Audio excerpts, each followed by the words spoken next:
Welcome. I'm Dean Richard Shyness, the Dietrich College of Humanities and Social Sciences, and this is another of our speaker series on entrepreneurship that we co-host between the Dietrich College and the Sword Center for Entrepreneurship. So it's a great pleasure to have Sanjay here. Let me start by asking you students to do the courtesy of closing your laptops, if you don't mind, and paying attention in the way that the speaker, I'm sure, deserves.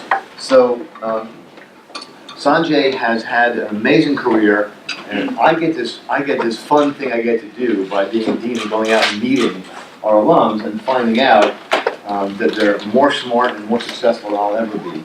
So it's another example here of someone we get to bring back to campus and sort of show off to the rest of you. So Sanjay has really had a career that's been at the intersection of technology, business, and the arts. And since receiving his degree, he has proven able to foresee opportunities that new technologies present to business in an amazing way, which has allowed him to become what we call an SSE, which is a successful serial entrepreneur. New term. So he's the founder and the CEO of GuestBook, which is an integrated hospitality-focused software platform and product company focused on improving the experience of the short-term rental, vacation rental, and travel industries. He previously founded Perpetuating, right, a services company that was focused on on the leading edge of technology, and he successfully took the company from e-commerce to business IT to becoming one of the premier companies in the mobility industry. Perpetuating eventually grew into a mobile app and a software development firm that was rated the top 6 by Apple. It also completed mobile innovation and digital transformation for many Fortune 500 and top 50 B2C brands globally. So he's obviously incredibly impressive. He's also an active volunteer for CMU. He's a member of the Carnegie Mellon Alumni Advisory Board and the Information Systems Advisory Team. And in 2013, he established the J. Patel and Family Scholarship. So thanks for doing that, and it's great for us to have that kind of philanthropy along with all this interesting work that he's done in the private corporate world. He and his wife live in Boston, and they have a young son, and he has a Tesla, which I got the great pleasure of sitting around in traffic in Boston. Highly recommend it. So it's a great pleasure for me to welcome Sanjay Patel back to campus. Thanks, Dean Richard. Thank you. I have to say, it's so great to be back on campus, and thanks to Liz for the hospitality. I feel so well taken care of, and Professor Weinberg, I don't know if he was here, I saw him earlier. We had a nice dinner last night, so I feel very well taken care of. It always feels good. I hope you guys, once you graduate, you do take time to come back to campus. How's everyone doing? Well, good. Yeah, is this your first session of the day? Just wake up? Yeah. This is the perfect timing then, right? Did you guys get your coffee? So the topic of the talk, you know, I'm 39, and everything I learned in the 15 years since I graduated changed it from 17, because I got married and have a child now. I have a 2.5-year-old. When you have a child, you almost start a whole new life. You know, it's totally different. And so really, this is about the first third of my life, and it's everything I learned, but it really should be about you. So I want to tailor it to you. But the idea is that if I can share the things that I learned, if I can pivot the focus or direction you're going by 1 or 2 degrees, it might have a really big difference for each of you. So that's kind of the premise upon which I created this content. But so I want to start with you. So what do you guys want to do with your lives? Like, what are your goals? What do you hope to do? Are you senior? Start with your name, senior, yeah. Junior? So I'm Arnav. I'm a senior. Right now I'm just looking into doing software engineering. You want to be a programmer, manager, entrepreneur? I'm not really sure yet. I guess just programmer for the short term, but not sure long term. And who's your idol? Bill Gates, Steve Jobs? I don't know. It's hard to say. I don't have any fixed idol. Okay, how about you? Yeah, hey, my name's Ash. I'm a junior. I'm getting into consulting after I graduate. Mm-hmm. No particular idol in mind, either.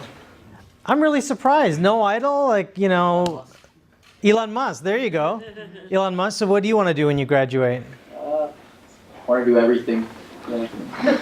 Like Elon Musk, then you'll like this content, yeah. So you have more of an entrepreneurial mindset. How about you in the back in the red shirt? Me? Your name, say your name, what grade? Winston, I'm a junior. Yeah. What do I want to do? Some coding would be pretty cool. Programming. Yep. You can do that right now. You don't have to graduate. My You can keep paying idol, tuition forever if you want. Right, right. Right. my idol would be, I don't know. Mark Zuckerberg is pretty cool. Mark Zuckerberg. Yeah. Very interesting. Dropped out of school though, I think so. That's okay. Another entrepreneur. That's cool. One more. How about you with the white shirt? Yep. I want to be a designer. Your name, grade? I'm Julia. I want to code it all. I want to be a designer. You want to be a designer? I would say my inspiration are designers who start with a technical background and then move to become like full-time, like full visual or UX designers. So designers that use their technical background to leverage them as designers. Okay. And do you have a specific person that you've seen that has done that successfully? There's some cool upperclassmen in this major who've done it, so I think they're pretty inspiring. Mm-hmm. Help pay for things. Okay, great. Yeah, I mean, look, I always found that it helps to see someone who's done something that you want to do, so you can understand the challenges they run into, and that way you don't have to go through the same challenges. So the real idea I want you guys to take away from the talk, okay, at the end of the day is it's all about opportunity. So I believe in life you really want to end up with 3 or 4 big opportunities.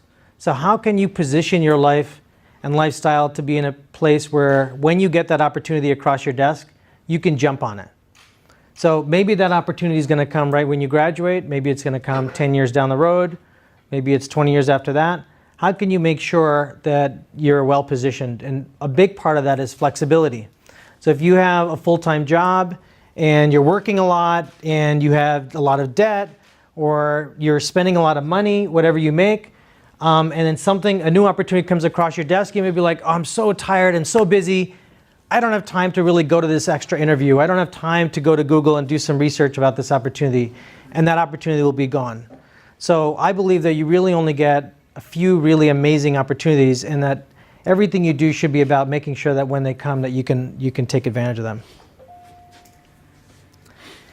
All right, so I wanted to just give you a quick background about me. So LabTech, FunTech, and Verivo Software are 3 companies that were small companies I started out with. All of these companies are companies I worked with before I graduated. LabTech, the first company, the founder of LabTech was the CEO of LabTech was a Carnegie Mellon graduate, and he said, I want to help another Carnegie Mellon student, and so he gave me an internship. He took a chance, and then once I had that on my resume, it was easy to get jobs after that. And Verivo, which was Pixis Mobile at the time, before my senior year, I went to the Boston Globe, and I don't know if they do this now, but back then they had a classified section, and you would have a bunch of job listings. And I applied to job listings, even though I was still in school. And I sat down with the CEO of that company, and I said, well, you have a project management position available at a company downtown, John Hancock in Boston. And I've done project management at my IS project. I managed a project, so I can do it. So, rather than hire somebody else, I'll do it for, 25% less. So I made $55 an hour doing project management instead of 75, and that turned out to be really, really good. What happened is they actually offered me a job at the end of it, and the job offer was actually less money than I was making consulting for them. So why would I do that, right? Well, I said, well, I love this idea of opening an outsourcing office in India. And so I said, well, if you let me open your first office in India, I'll take the job. But I need a bigger bonus pool to compensate for the difference in compensation. And so I did that. But of course, the month after I joined, the 2000 .com bust. So 2001, so I was on the bench. So in the services company, if you're not billable, if you're not billing to a client, you're not producing value, eventually you're going to run out of steam. They're going to lay you off. And that's what they did a year later. While I was with them, though, I started their mobility division. They actually ended up renaming to Pixis Mobile, and then they became Verivo Software, which was a Gartner-rated company in mobile. So they're one of the top 10 companies in mobile, you could say. So I created a mobile division that ended up defining the company. I actually was making less than they were willing to pay for me in the summer, and yet they still laid me off. So what are the lessons I learned, right? The lessons I learned was that no matter how much value I create and how much effort I put in, it really wasn't necessarily coming back to me. My attitude was I can go out and do little mini projects like I did in IS, and I can go back to the corporate world and I'll actually be at a higher level because I'll have more experience. So why work up the ladder slowly? Why not just go do my own projects and then go into a corporate world if I want? And of course, once you do that, you never go back. So that was perpetuating. You know, I was in India at the time, and I was in front of the business card office, and I said I had to come up with a company name, because people are paying me to do little software projects, and I came up with the name Perpetuating. At the time, it was because I wanted projects that would pay me every month, so I could pay my bills. No one knew how to pronounce Perpetuating back then, by the way. Today, people can kind of pronounce it, but back then, no one could pronounce Perpetuating. And over time, you know, I started working with agencies. Through agencies, I got some big projects, and then eventually, I started working with bigger and bigger companies. And I'll talk about how I was able to start having direct relationships with some of the biggest companies in the world. But my overall attitude was, you know, I can travel the world, I can enjoy life, I can meet people I can sell software services to, and by doing that, I can, as long as I get a bigger project every year, my income's going to go up. So as long as I spend less than I make, I'll be happy, right? I still get to travel, I get to live a good life, I'm learning more. So I'm gonna go into that a little bit. And then now I'm the founder and CEO of GuestBook, which is a product company. So all of this was about services, and this is about building my own product. Any questions? Okay, great. So in the process of building a services company, I had to make sacrifices, right? Like I said, I had to live within my means. I had to spend less than I was going to make, and I didn't know how much I was going to make. So I ended up living here. It's pretty central. I picked it because it was central. I could get to, actually this pin's in the wrong place. It should be here. So I was near the Mass Pike. I was near Sturo Drive. I was near Route 9. So anytime I got a customer anywhere in the entire region, I could serve them pretty easily. I could have a car. It wasn't too expensive to park there. And Brookline is actually a pretty cool little neighborhood. You know, it's not too expensive. I lived with, oh shoot, is that the next slide? No, okay, let's see, it's not here. So I lived with, in a 5-bedroom. Actually, the first apartment I moved into was with 4 girls. And I went to all-boys high school, and then when I was on campus, I didn't really date much. So I lived with 4 girls. They're college girls. And I had a great time. You know, I learned a lot. It was only...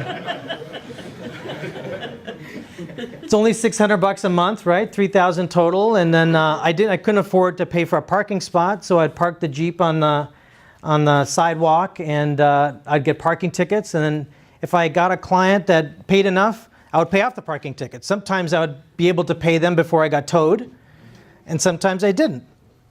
But eventually I got my own parking spot, and eventually I was able to move up into a bigger apartment, so on and so forth. The big shift for me, so actually, the 4 key takeaways. So I made less working for someone than I did consulting while at school.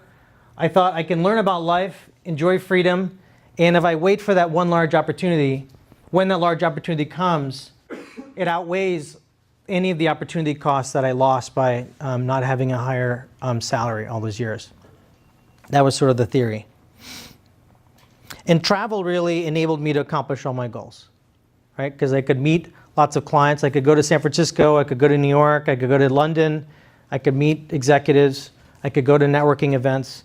I got to really enjoy, and I met so many people all over the world at Carnegie Mellon, so I was able to live with them and crash with them. So the next thing was, okay, well, keep learning, run experiments. So how do you continue to grow from that base, right? You can find a couple of projects here and there, make a little bit of money to start out with, but how do you keep growing that? So it's critical to learn. Now today, of course, you've got audiobooks. I listen to a lot of audiobooks when I'm driving. There's a lot of amazing resources. Obama publishes a list. Naval Ravikant, a great guy, he publishes a great list of books. Apprenticeships. So you go and, like I did with Pixis, if I want to learn a new area, I'll eat a bit of humble pie and I'll go say, well, I'll just go do something for you. I'll go do some programming for you. I'll go do this engagement with you for maybe very little money or none, and I'll learn. I think it's critical to do that, to learn new areas. So as I said, I wanted to start something in India, and I didn't get to do that at Pixis. So in 2001, I started perpetuating, and it was really hard because I had to do the programming, I had to do project management, I had to do design, right? I wasn't a designer. I wasn't really doing design, but I had to do it. So I ended up going to India, and I met an uncle of mine, actually, who owns a bunch of land, and his son wanted to get into technology, and they wanted to diversify their business. And so what I did is I actually partnered with them, and we opened our first India office. So it was actually their office, so I would send the work to them, and then what that enabled me to do is they would do the programming, and that enabled me to do more of the project management, more of the customer-facing work, more of the QA work. What I found was that Baroda, it was in the city of Baroda. Baroda has a population of 1.7 million, which is actually really small in India. And there wasn't really a lot of talent. And it got very frustrating because my partners wanted to build their own business, right? They wanted to work with their own customers. So when I said I wanted certain processes, I wanted certain turnaround times, I wanted them to, let's say, work a little later so there's more overlap in the mornings with the US, they didn't want to do that. So I went and ended that partnership and took what I learned, and we rented our own office in the city of Ahmedabad. It's a population of 8 million. So much bigger population. 60% of India at the time was under the age of 25. And a lot of people in India go into engineering. So there's no shortage of talent. I found some amazing people, and some of the people that I originally hired still work for me today. I was able to put in my own processes, and what ended up happening is the people in this office, unlike many other outsourcing companies where you just hire thousands of people and it's a very low margin business, the people in this office really complemented our US team. So they were really extensions of our US team. And our main cost, what I found, was infrastructure. So electricity and internet were about 25% of the total cost. So then we actually bought an office, also bought an apartment. And so what was really cool about this was that because I was going to India, because I was able to travel, because I had the freedom to travel, it turned out that I happened to be in India right when they were about to take off on growth. And so I was able to take advantage of some of the real estate appreciation. And that was, I think, one of the big opportunities I was able to take advantage of. So I kept learning even after school. I just gave one example. I tried different roles, right? When I was in India, in order to actually get my own apartment, in order to create my own entity versus partnering, I had to work with the lawyers in India. I had to speak the language of Hindi. I had to spend a lot of time there. So I needed freedom to do all of that. And thinking globally, I think, is critical, particularly in today's market environment. The opportunities that you get may not necessarily just be in Pittsburgh or in the Northeast. You have to think they might be anywhere. Google has offices everywhere, and companies have offices everywhere. So you have to think globally. And really learning is important, because if you have some basic knowledge about a topic, sometimes you can't even see the opportunity unless you have that basic knowledge. So for example, I know about machine learning. I know machine learning is a big opportunity, but if I have not ever tried it myself, how do I know how best to apply that machine learning, right? What kind of ideas or products would be best for that. All right, technology. You guys know a lot about technology, right? Hopefully, yeah. All right, so you guys know the technology S-curve? Yes. Okay, very impressive. So yeah, every few years a new technology comes across, right? So the great thing is that, well, e-commerce came along, the perpetuating just reinvents itself, and now we're doing database development for big companies, and another thing comes along, mobile, and perpetuating reinvents itself, right? That's so great. Well, it kind of sucks. Because every 3 years, you think you're doing great, you have a great business, and you actually become irrelevant, right? So that's really frustrating. But for a company like mine, where you're new, when we were doing e-commerce, we were kind of laggards. We were still learning. Then we were doing database development. We didn't have a lot of consultants. We had to build that expertise. So we were behind the times there. But mobility came around, and I was using my smartphone all the time to travel. I was pushing mobility to the limits, technology to the limits. And Steve Jobs announced the iPhone, and I had a feeling it was going to be huge. And so we built the landing page in 3 days and spent about $1,000 a month on AdWords. And that's how we got Thomson Reuters. And our other client was through a friend. I called. I said, what are you guys going to do with mobile? And he had a great idea. He was in Los Angeles. He said, what if we build an MMS app? So the first iPhone didn't have MMS. You couldn't send pictures. So we built an app that could do MMS using their servers. And it became like a #1 app. Apple found out about us. And then they started recommending us to big companies. We were on a short list of 6 companies. So the great thing about tech was that we actually were able to be one for a period, right? And so our reputation became really good. We were able to do really big projects. We were able to hire a lot of people. So we made it, right? So technology, I think, is critical. As you guys know, there's the devices and then there's also the data. We want to be more intelligent, faster, mobile, and productive. It's critical. I think being and using the latest technology is one of the most important things that I did in order to stay ahead of the pack. These are all the phones I used. The BlackBerry is what I had in college. I always had the latest iPhone. I always pushed it to the limit.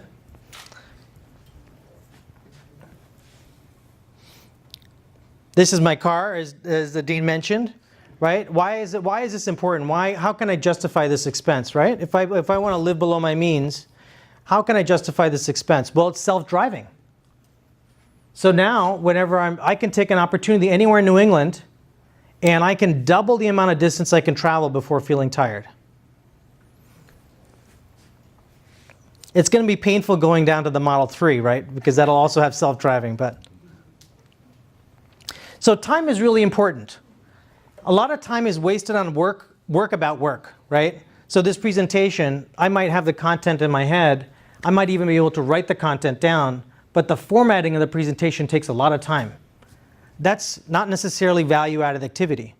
So Hemel is one of my team members. He basically shadows me everywhere I go.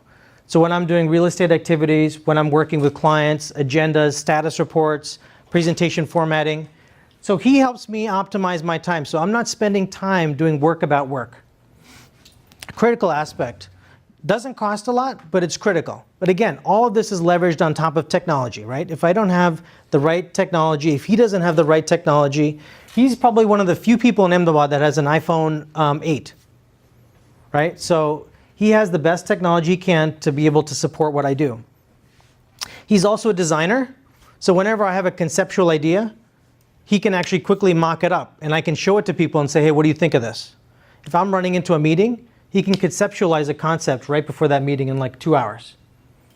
So think about how it is you can leverage a global pool of labor or collaborate with other people to be able to do things just in time, right? Again, I have an opportunity, I'm meeting with someone important. How can I maximize the value of that meeting?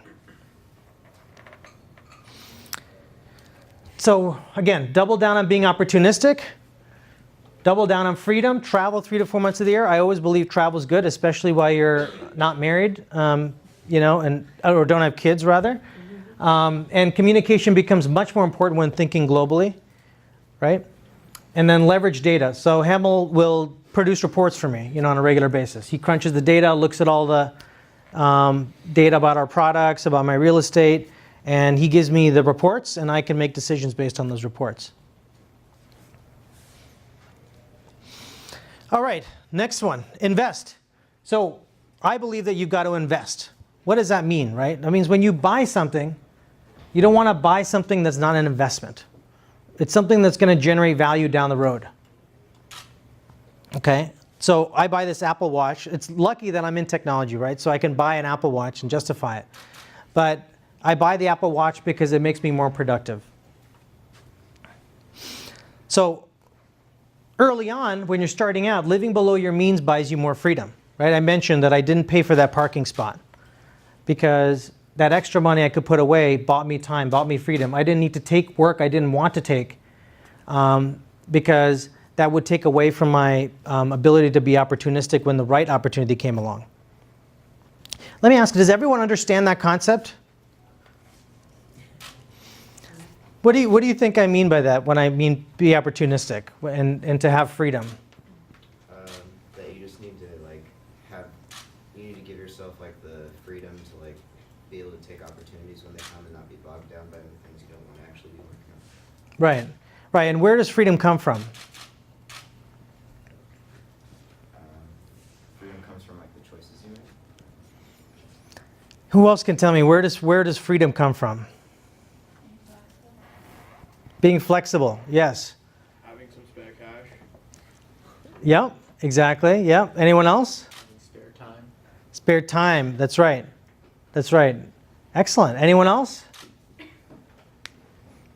I think those are really, really good points. So, as I mentioned, this is the apartment I lived in. I guess these photos were down here. So this is the first apartment I lived in. We were on the 3rd floor, and it was $600 a month. And this was where I parked. I actually parked where the Jeep was. I learned a trick from the tow truck driver once. My car got towed, and I had to jump in the tow truck. In Brookline, the car got towed so far away that the tow company had to provide transport to you. And so rather than pay cab fare, the tow truck would come pick you up while they were towing another car. So he taught me that if you actually park on the curb, they won't tow you because you're on another piece of property. I never tried it, but just FYI. And eventually, I had enough money, and I actually bought that spot. I paid for that spot. I can see the headlines next year. Yeah. Parking on curb trace to CMU. Right. Boston parking frozen. Right. Yeah, totally. Yeah, not very nice to your neighbors, right? So eventually the goal is, this is what eventually when you have a family, how do you maintain freedom when you have much more responsibilities, right? It's one thing when you're young. How do you do it when you have much more responsibilities? So this goes a little bit beyond maybe where you guys are thinking, but I wanted you guys to know is what the goal is and what you see is how can you live off the dividends from your investments? How can you create the right investments today? Whether that be a company, whether that be real estate or other investments, such that the dividends from those investments are going to enable you to continue to be free, right? How can you continue to be opportunistic even though you have a family? Very hard to do. So what I found is it's hard to invest in startups because you don't always have the access to the best deals. The companies that have the best deals are the venture capital firms in Silicon Valley, the top venture capital firms. I tried lots of different things. I partnered with top incubators. Still didn't really get the best deals. The payoff is a really long time. What I found is real estate's really good. It's a growing asset class. It's also inflation adjusted, and it's a cash flow vehicle. So I ended up buying properties. This was my second property. I renovate them. This was the property I bought for the least amount. Actually ends up generating the most cash flow. This is a property now I renovated and turned into a 2-bedroom. And I said, well, let me turn it into a 2-bedroom in case Airbnb starts to get banned, right? So then I could still rent it long term. So the idea is I get about, this is another one I bought. So the idea is that how can you identify investments that provide cash flow, right? Something that just pays your basic bills so that you can do whatever you feel like. You can be creative. You can come up with the next big idea, right? Like Mark Zuckerberg, right? Or Elon Musk. How does Elon Musk do so many things? He's got the capital, right? He's got the mind, he's got the ability to just spend time thinking about these things. He started out doing one company, So that's what I want all of you guys to be able to do. Whether you're an entrepreneur or not, I want you to be able to achieve that level of freedom. Startups. Okay, so GuestBook. I tried all kinds of startups, B2B. I tried building consumer products. It's very, very hard. B2B is great for cash flow, but not very good for profit. Consumer is also extremely challenging. GuestBook I'm having a lot of fun with. Perpetuating was the perfect vehicle for really having a great lifestyle. GuestBook is a company that enables me to build an asset that I own. And it combines the design, the real estate, so it's in the hospitality space. But I wanted you guys to know from your perspective, I did a net present value because I was at a wedding recently, and at the wedding I had one table that was full of Magic Leap people. These are all people that work at a VR startup in Miami. It's a very, very famous company. I had one table that was full of consultants at Price Waterhouse. They were partners. And then my table, which were entrepreneurs. And I asked all of them, what do you guys think? You guys are entrepreneurs. They used to be at Computer Associates. They used to make great money. Then they went and became entrepreneurs. I said, no, I wish I was still at Computer Associates. It was easy. It was making a lot more. So I went home and I did a net present value analysis. I said, if I go work for Computer Associates at a senior level for 5 years, I invest the money that I make after tax at 8%, what's my net present value before tax and after tax? If I'm a startup executive, the same person makes less money, gets an exit at a B2B company, about $2 million, right? He's head of growth, has about 1.5%. What's his net present value? Or bootstrap, right? You're putting in your own money each year, and after 3 years, you sell for a small amount, $4 million. What's the net present value? Guess what? They're all the same. So it doesn't matter what you do. We all end up in a similar place. It's just a question of what path is right for you. So that's kind of the takeaway. All right, so let's talk. What do you guys think? Any questions?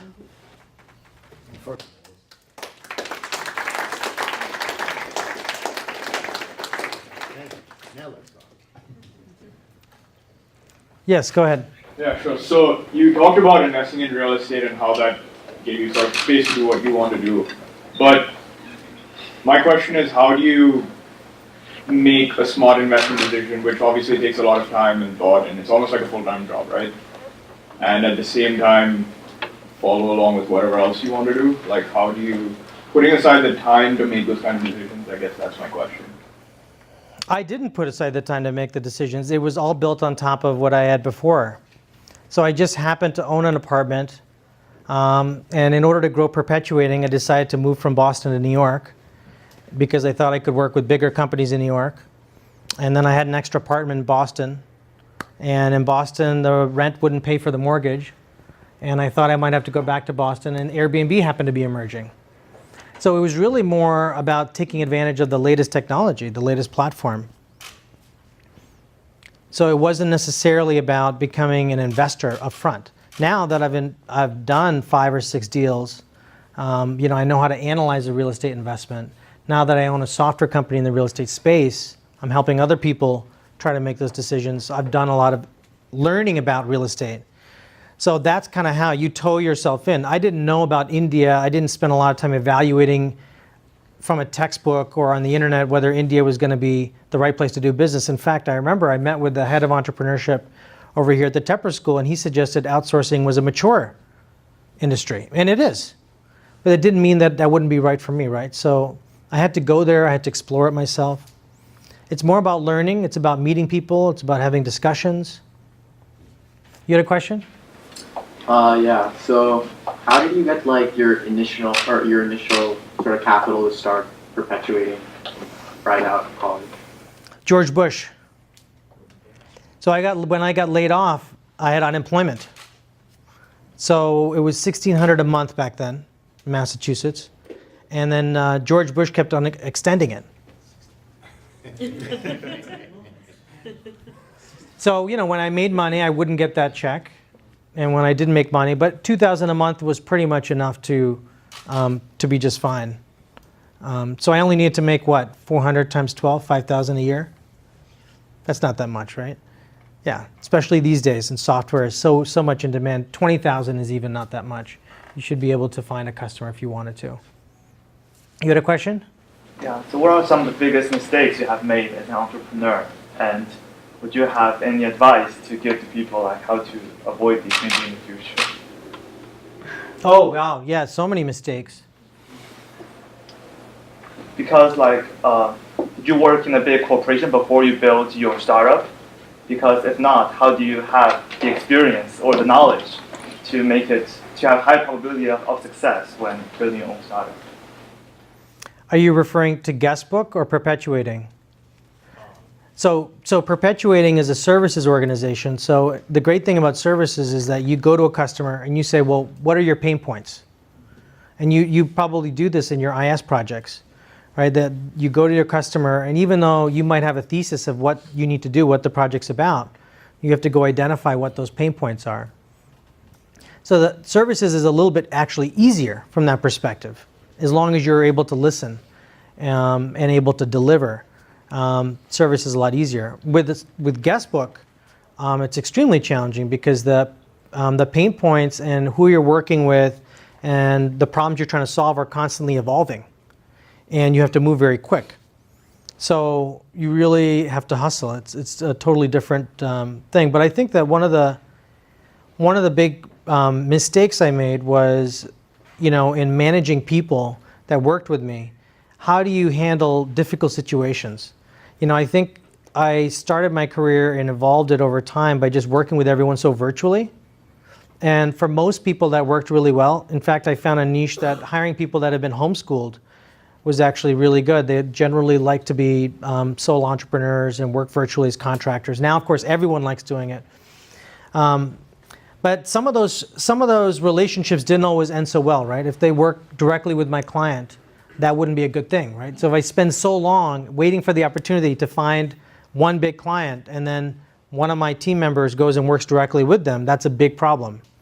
So doing more to protect the opportunities that I captured, I think would be definitely a mistake I try to mitigate now. Any other questions? In the back? Yes. You mentioned that you had a hesitation either to start your own business or stay in the corporate setting to go on beautifully that way. What was the decision point? What's your decision to go risky paths instead of stay comfortably? Well, I think for me, you're referring to the spreadsheet? Or just in, yes. You're right. So this was really, I was referring, these were the people at the wedding who happened to be at Computer Associates. They were top executives or partners at consulting firms. This is what they told me they made. And for them, it'd be very risky. But for me, coming out of college, I was making $68,000 with a 20% bonus pool. And I was making $55 an hour consulting before that point. So for me, going out on my own wasn't risky at all. The lifestyle I had working for them versus contracting and consulting on my own, for me, it was a no-brainer to be on my own. And so in that respect, I was very lucky. I don't know if that was made clear. Is it clear why I didn't feel it was risky at all to be on my own? Because it's the weighing what you have and what it's going to have. It's important for me, my work needs to be valued. If I'm going to be passionate and put 125% into something, it's critical that work be valued. So at a corporation, there's many factors that are beyond your control. And today, if you look at disruption is constant. Most of the top 10 Fortune 500 companies are tech companies now. They're new companies.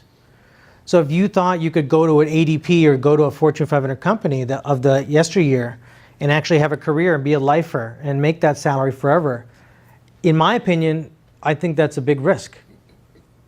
Startups are constantly disrupting them. So it's really a matter of being in control of your own destiny. You can do it in the corporate world. You have to jump around. You have to manage your connections, your network. So I really found that what I'm good at is services. I'm good at finding really amazing entrepreneurs inside of big companies and thinking of big ideas and helping solving them. That's what I'm really good at.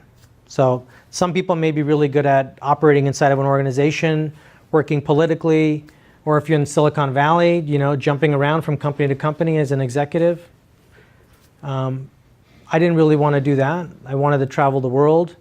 Great thing about services is you can make a lot of money in 3 months.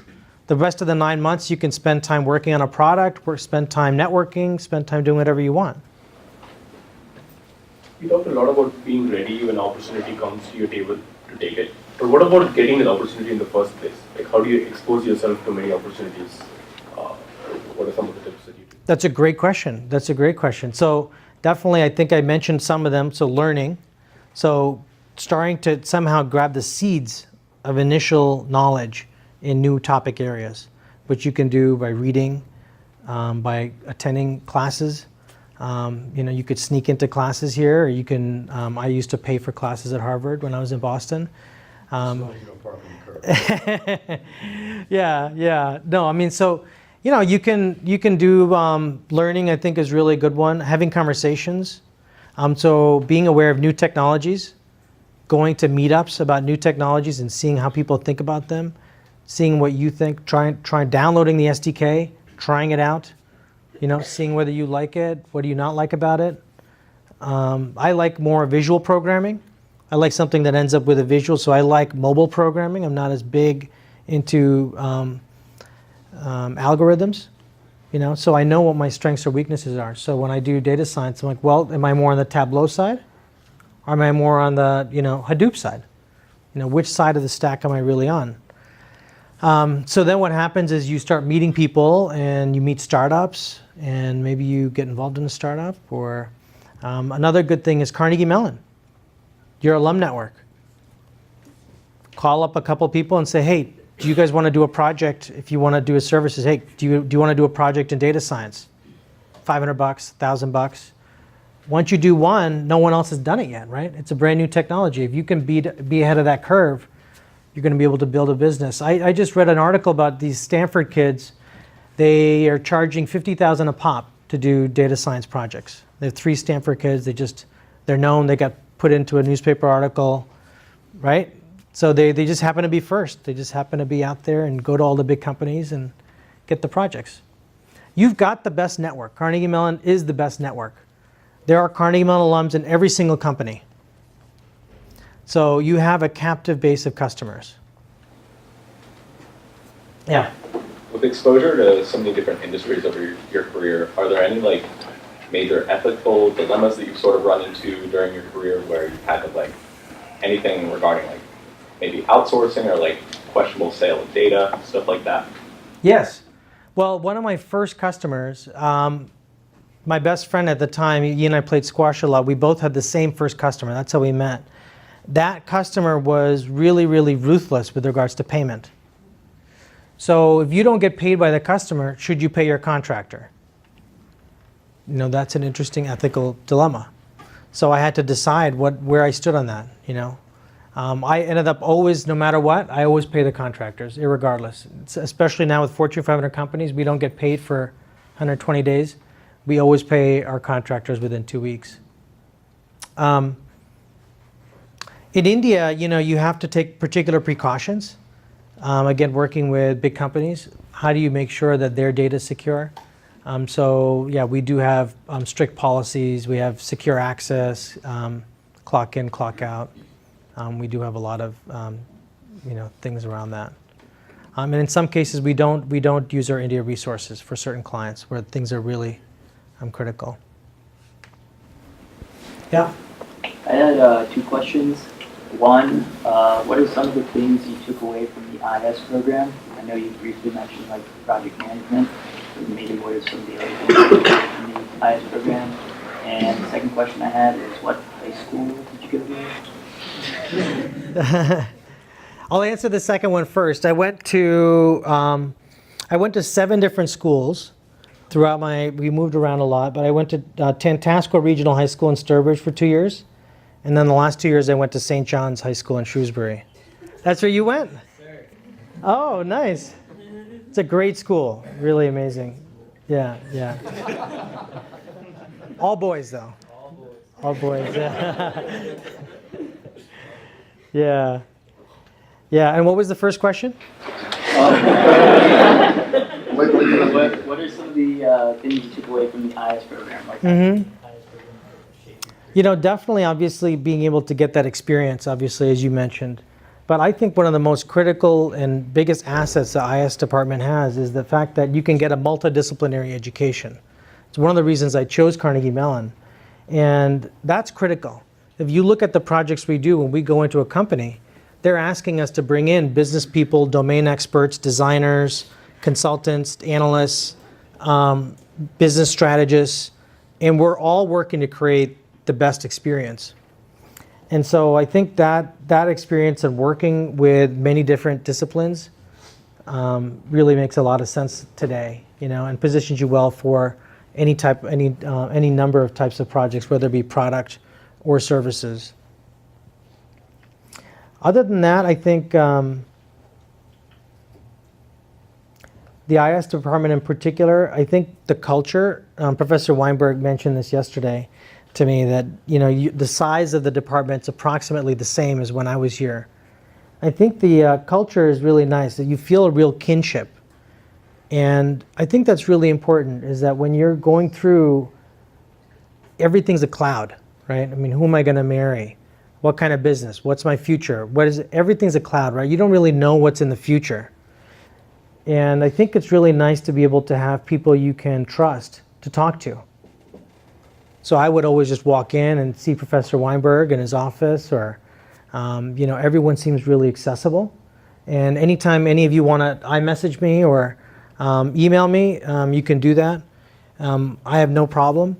I think that's critical, is having people you can lean on to, talk with. And I think part of that probably came from my experience here.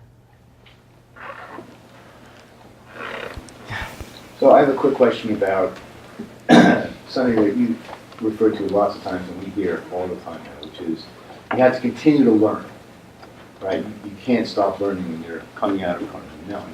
So my question is, how do we structure the educational program here to help the students, right, have the skill and have the curiosity and have the desire to keep learning as they go? Yeah. I mean, what can we do while they're here to help that take shape and really in them forever?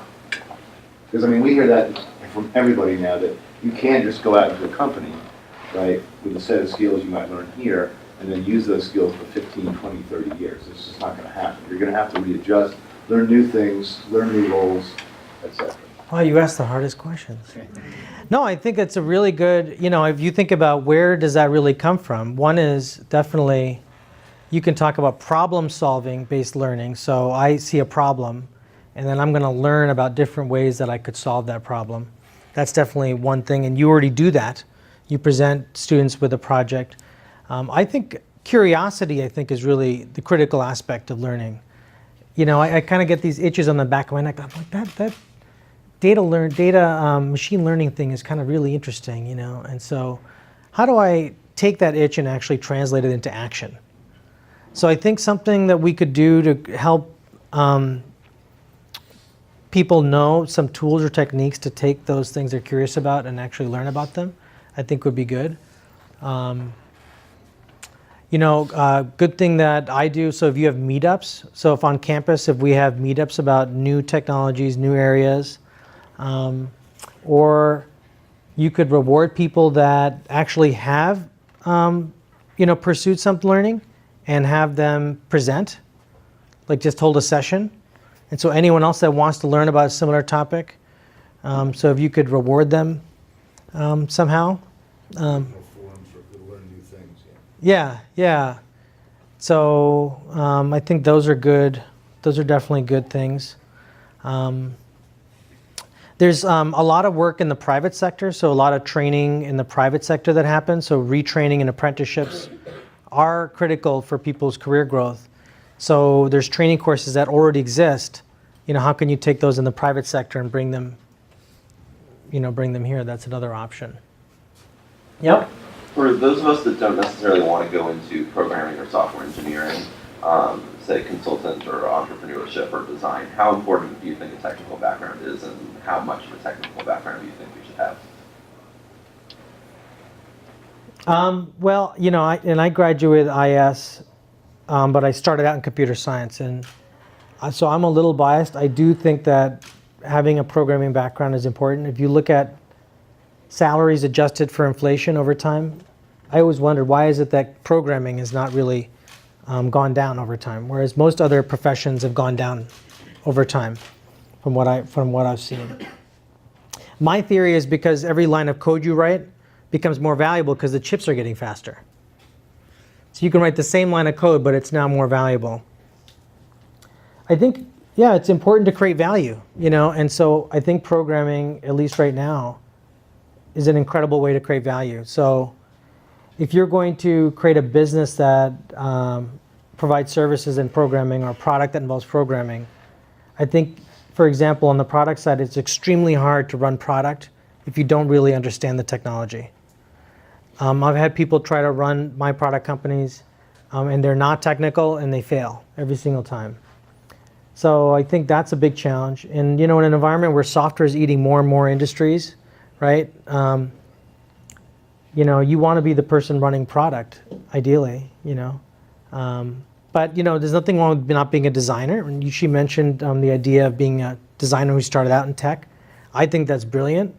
You know, if you look at what Apple does really well, they have that tension between the design and what the technology is capable of, and then the experience. So, you know, if a designer really understands the technology, that's also valuable because they know the constraints of that technology. So I think it never hurts to know the technology, you know, in my opinion. And the good thing about technology is it's not that easy to learn, right? For you guys, it might be easy to learn. For most people, it's not that easy. So then you're in a rarefied group. So you have to be different because it's a very competitive world. So how is it that you can distinguish not only yourself, but just in general, as an overall approach? You know, learning the technology, I think, would be a good differentiator.